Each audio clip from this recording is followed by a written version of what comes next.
Membaca sholawat kepada Nabi Muhammad SAW itu adalah suatu keharusan bagi kita sebagai umatnya di dalam sholat. Karena kalau seandainya di dalam sholat kita nggak membaca sholawat kepada Nabi, maka sholatnya kita tidak sah. Karena itu termasuk daripada salah satu rukun sholat. Adapun di luar sholat, maka itu adalah sangat dianjurkan. Karena Allah Subhanahu wa Ta'ala sebagai Tuhan, Allah Subhanahu wa Ta'ala membacakan sholawat kepada Nabi, artinya Allah Ta'ala memberikan rahmat kepada Nabi. Malaikat juga membaca sholawat kepada Nabi, maka kita sebagai umatnya sudah seharusnya memperbanyak sholawat kepada Nabi Muhammad SAW. Apalagi bulan ini adalah bulan Maulidir Rasul, lahirnya Nabi Muhammad SAW. Ada 5 keistimewaan yang mana Allah Subhanahu wa Ta'ala memberikan keistimewaan ini kepada Rasul Muhammad SAW, dan tidak ada satupun di antara para anbiya, para rasul sebelumnya diberikan keistimewaan ini. Apa keistimewaan tersebut? Nah, keistimewaan tersebut saya bawakan daripada kitab Bulughul Maram dan syarahnya sekali, yakni Ibanatul Ahkam. Di situ disebutkan Nabi SAW beliau diberikan 5 keistimewaan yang mana satupun daripada anbiya atau para rasul tidak diberikan 5 keistimewaan ini. Pertama, Nabi Muhammad SAW ditolong oleh Allah Subhanahu wa Ta'ala, diberikan rahmat oleh Allah Subhanahu wa Ta'ala ketika beliau berperang dengan orang-orang kafir. Orang kafir itu diberikan rasa takut kepada Nabi dan pasukan kaum muslimin dengan jarak 1 bulan. Jadi mereka orang kafir, sebelum mereka berperang dengan orang-orang mukmin, mereka ini sudah takut terlebih dahulu. Yang nomor 2, tanah di atas bumi ini dijadikan oleh Allah Subhanahu wa Ta'ala sebagai masjid dan sebagai alat bersuci. Jadi tidak ada alasan bagi orang muslimin untuk tidak menyembah Allah Subhanahu wa Ta'ala, karena setiap tempat yang mereka injak, mereka itu menjadi tempat sujud, dan air serta tanahnya sekalipun itu menjadi alat untuk bersuci.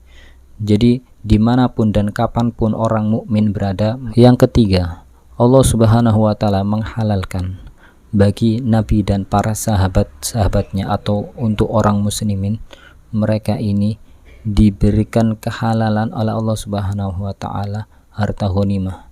Jadi orang-orang kafir itu kalau seandainya mereka itu berperang melawan orang-orang muslimin, mereka itu membawa perhiasan-perhiasan mereka, kambing-kambing mereka bawa, pakaian-pakaian mewah mereka bawa, emas, perak dan lain sebagainya mereka bawa. Kalau seandainya orang kafir ini mereka meninggal atau mereka kalah di medan pertempuran, maka harta mereka menjadi harta rampasan kaum muslimin. Dan umat-umat sebelumnya, jika mereka berperang dengan orang-orang kafir, ketika orang kafir tersebut itu kalah, harta ghanimahnya itu tidak boleh diambil oleh pasukan kaum muslimin saat itu.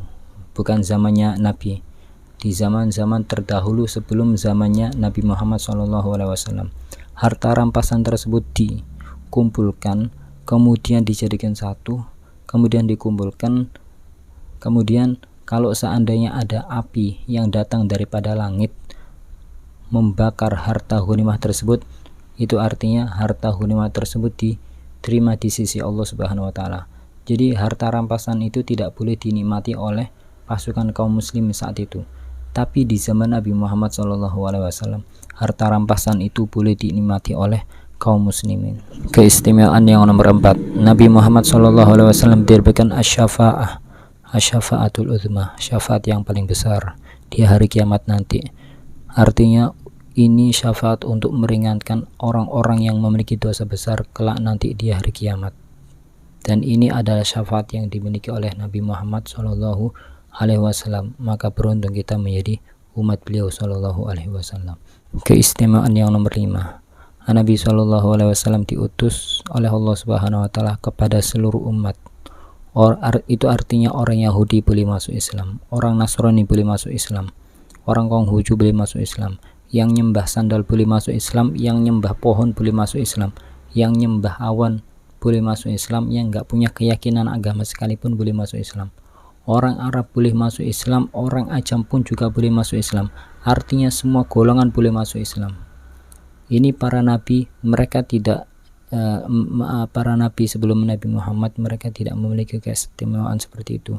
Kalau para nabi sebelum Nabi Muhammad mereka ini diutus untuk kaumnya saja, akan tetapi Nabi Muhammad SAW diutus untuk seluruh umat, jadi siapapun boleh masuk Islam. Akhirnya umat Nabi itu sangat banyak, dan mereka inilah yang akan dibanggakan oleh Nabi Muhammad SAW kelak nanti di hari kiamat.